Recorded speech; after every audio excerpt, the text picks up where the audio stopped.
জলপাইগুড়িতে বিশালাকার রাম ও সরস্বতীকে নিয়ে বিপাকে উদ্যোক্তারা। অযোধ্যায় রাম মন্দিরের উদ্বোধনের পাশাপাশি জলপাইগুড়ি শহরেরও পৌরসভার 20 নম্বর ওয়ার্ডের 5 নম্বর ঘুমটি সংলগ্ন বামনপাড়ায় শ্রী রামলালা প্রাণ প্রতিষ্ঠা উদযাপন সমিতির তরফে তৈরি করা হয়েছিল মাটির 22 ফুটের রামের মূর্তি। প্রবল উৎসাহ উদ্দীপনার মধ্য দিয়ে গত 22 থেকে 24 জানুয়ারি পর্যন্ত পূজা অর্চনা সম্পন্ন হয়, কিন্তু এতদিন কেটে গেলেও এখনো রামের মূর্তি স্বমহিমায় দাঁড়িয়ে আছে এলাকায়। নিরঞ্জন হয়নি এখনো এই মূর্তি। শুক্রবার এলাকায় গিয়ে দেখা গেল মূর্তির কিছু অংশ ভেঙে পড়তে শুরু করেছে। সমিতির আহ্বায়ক মানস মুস্তাফি বলেন, আমরা অনেক বড় একটি উদ্যোগ গ্রহণ করেছিলাম, কিন্তু প্রথম থেকেই প্রশাসনের সেভাবে সহায়তা পাইনি।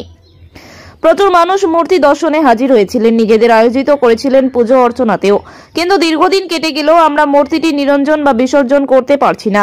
দমকলকে জানানো হলেও তারা কোনো পদক্ষেপ করছে না বলে অভিযোগ করেন তিনি। তবে 2-1 দিনের মধ্যেই আমরা নিজেরাই এই বিষয়ে উদ্যোগ গ্রহণ করব বলে জানান তিনি। অন্যদিকে সরস্বতী পুজো উপলক্ষে শহর সংলগ্ন গোমস্ত পাড়াতেও স্টুডেন্টস অব জলপাইগুড়ির পক্ষ থেকে তৈরি করা হয়েছে 51 ফুটের দীর্ঘ সরস্বতী প্রতিমা। এই প্রতিমা বিসর্জনের সমস্যার বিষয়টি এখনো সামনে না এলেও কমিটির সভাপতি প্রীতম ঘোষ বলেন, দমকলের কিছু নিয়ম রয়েছে, সেই অনুযায়ী আমরা কাজ করছি। বিষয়টি ঊর্ধ্বতন কর্তৃপক্ষকে জানানো হয়েছে। আশা করি 2-3 দিনের মধ্যে নিরঞ্জন প্রক্রিয়া সম্পন্ন করা সম্ভব হবে। প্রথম থেকেই এত বড় সরস্বতী প্রতিমা দর্শনের জন্য ভিড় উপচে পড়েছিল। প্রচুর মানুষ উৎসাহের সাথে পুজোতে অংশগ্রহণ করেছেন। এখনো বিভিন্ন জায়গা থেকে মানুষ এসে মূর্তি দেখে যাচ্ছেন বলে জানান তিনি। এই বিষয়ে জলপাইগুড়ি দমকল বিভাগের সাথে যোগাযোগ করা হলে fire station officer Rameshwar Pandey জানান, এখন চলছে উচ্চ মাধ্যমিক পরীক্ষা। ঊর্ধ্বতন কর্তৃপক্ষের নির্দেশ ছাড়া আমরা এভাবে প্রতিমা নিরঞ্জন করতে পারি না। বললাম যে একটা সমস্যা আপনাদের দেখা যাচ্ছে পড়েছেন, কি বিষয়টা বলুন। সমস্যাটা আমাদের না, সমস্যাটা হচ্ছে প্রশাসন থেকে তৈরি করা সমস্যা। যখন রামের পূজা শুরু করলাম তখন সেটা পারমিশন নিয়ে সমস্যা। এখন বিসর্জন বা নিরঞ্জন তো করতে পারছি না আমরা, যেহেতু রামকে আমরা বিসর্জন দিতে পারি না বা পোড়াতে পারি না। এই জন্য ফায়ার সার্ভিসকে বলা হয়েছিল যে আপনাদেরকে শুল্কর বিনিময়ে এটাকে জল দিয়ে এটাকে গলিয়ে দিন, সেটাও করছে না। আমরা কোন দিকে যাবো? এত বড় ঠাকুরকে তো নামানো সম্ভব না আমাদের। কি সমস্যা হচ্ছে এখন এটা থাকার কারণে?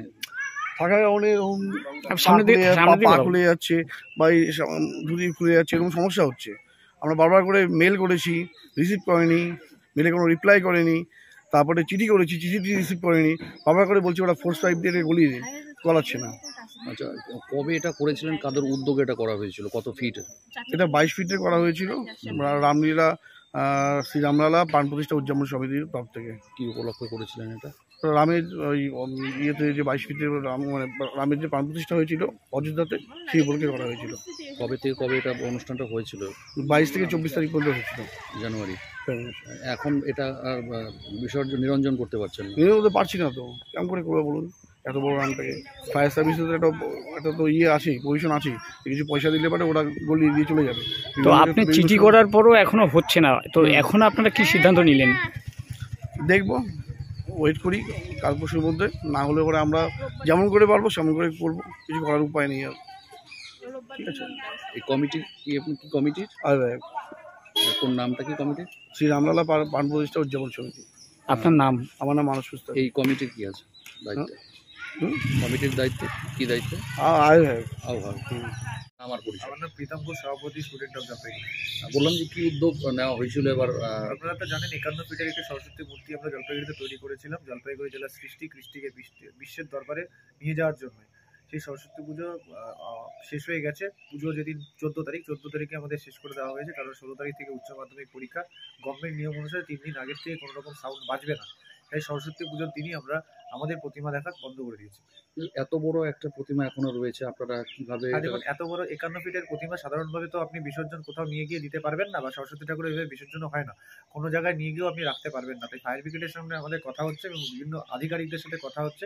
ফায়ার ব্রিগেডের একটি নির্দিষ্ট নিয়ম আছে এবং নির্দিষ্ট অর্ডার ছাড়া ফায়ার ব্রিগেড এসে এটাকে প্রতিমা নিরঞ্জন করতে পারবে না। সেই অপেক্ষায় আছি, যতক্ষণ পর্যন্ত না সেই অর্ডার আসবে ততক্ষণ পর্যন্ত আমরা নিরঞ্জন করতে পারবো না। আশা করি আগামী 3 থেকে 4 দিনের মধ্যে সেই অর্ডার কপি চলে আসবে। অলরেডি কলকাতায় আমাদের যে দমকল মন্ত্রী আছে সুজিত বোসের সাথে পিএর সাথে আমার কথা হয়েছে। আশা করি 3-4 দিনের মধ্যে সমস্যার সমাধান হবে। এখানে কি ফায়ার ব্রিগেডকে আপনারা আবেদন জমা দিয়েছেন? জমা দেওয়া আছে। আশা করি আবেদন গ্রহণ করেছে। হ্যাঁ, আমরা ডাইরেক্ট মিনিস্টারকে দেওয়া আছে।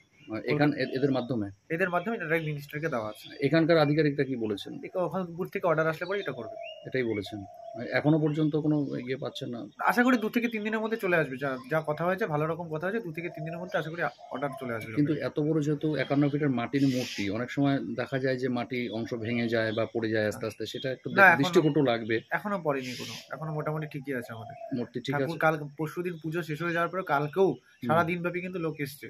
আচ্ছা, এখনো পর্যন্ত লোক দেখে যাচ্ছে। লোক দেখে যাচ্ছে, যদিও এখনো প্যান্ডেল সমস্ত কিছু খুলে দেওয়া হয়েছে, তবুও লোক কিন্তু এখনো আসছে এবং সেলফি নেওয়া থেকে শুরু করে ছবি কিন্তু এখনো তুলছে। আপনারা যে নিশ্চিত যে আগামী দিনে এটা ফায়ার ব্রিগেডের মাধ্যমে? আমি 3 থেকে 4 দিনের মধ্যে অর্ডার কপি চলে আসবে, এটা আমি নিশ্চিত। কি নাম আপনার, কোন আমার নাম দায়িত্বে? প্রীতম ঘোষ, সভাপতি, স্টুডেন্ট অফ জলপাইগুড়ি।